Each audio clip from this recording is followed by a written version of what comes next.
Hello வணக்கம் மக்களே. வாங்க சிக்கன் குழம்பு செய்வது எப்படின்னு பார்ப்போமா. சிக்கன் குழம்பு குக்கரை வச்சுக்கிறேங்க, எண்ணெய் ஊற்றிக்கிறேங்க, இலை,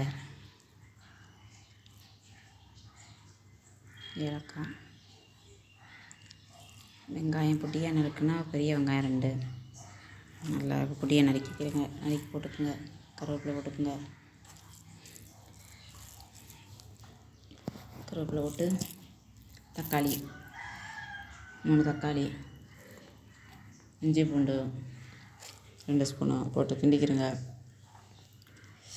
நல்லா கிண்டிக்கிறேங்க. நல்லா வதங்க விட்டுட்டு நல்லா இந்த மாதிரி வதங்கினதுக்கப்புறம் சிக்கன் 1 கிலோ பெரிய பீஸாக கட் பண்ணிக்கிறேங்க. ரொம்ப சின்னதாக இருந்தால் சிக்கன் சின்னதாக இதாக போயிடும், உடஞ்சி போயிடும். கிண்டையில் அளவுக்கு நல்லா பெருசாக ரொம்ப பெருசு இல்லாமல் ரொம்ப சின்னதாக இல்லாமல் 1 கிலோ சிக்கன் எடுத்து போட்டுக்கிறேங்க. போட்டு கிண்டிக்கிறேங்க. நல்லா அந்த மசாலாவில் சேர்கிற மாதிரி நல்லா முன்னும் பின்னுமாக பரட்டி விடுங்க. அந்த தக்காளி சாறு அதில் கொஞ்சம் இறங்குற மாதிரி அது வேகிற வரைக்கும் நம்ம மசாலா ரெடிடுவோம். சின்ன வெங்காயம் ஒரு 10-15 சின்ன வெங்காயம், அதோட ஒரு 3 பல் தேங்காய், மிளகா, பட்டை 2, கிராம்பு, அசிப்பூ 1/2 ஸ்பூனு, ஜீரகம் 2 ஸ்பூனு, மிளகு எல்லாம் போட்டு ஃபஸ்ட்டு குறை அரைச்சிக்கிறேங்க. அப்புறம் ஒரு 10 பல் முந்திரி, கசகசா 1 ஸ்பூனு, சோம்பு கொஞ்சம் ஒரு 1/2 மணி நேரம் ஊற வச்சு அதையும் அதில் ஊற்றி நல்லா ஃபைன் பேஸ்ட்டாக அரைச்சிக்கிறேங்க. நல்லா நைஸாக அரைச்சிக்கோங்க.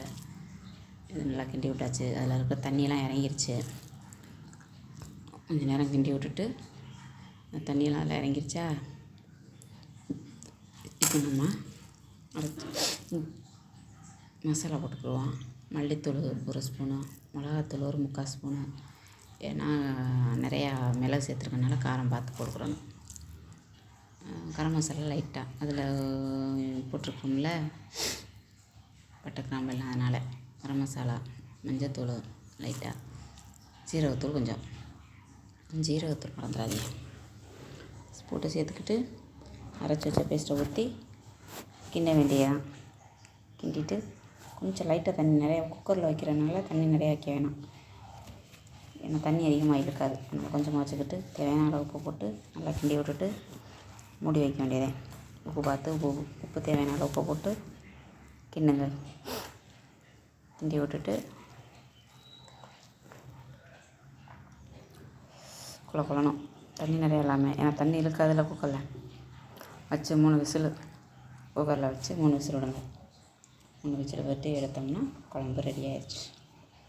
தண்ணி அதிகமாக செய்யக்கூடாது. கொஞ்சம் கொத்தமல்லியை போட்டு கிண்டி விட்டு இறக்க வேண்டியது. அவ்வளோதான், முடிஞ்சு. சிக்கன் குழம்பு ரெடி. வாங்க சாப்பிடுவோம்.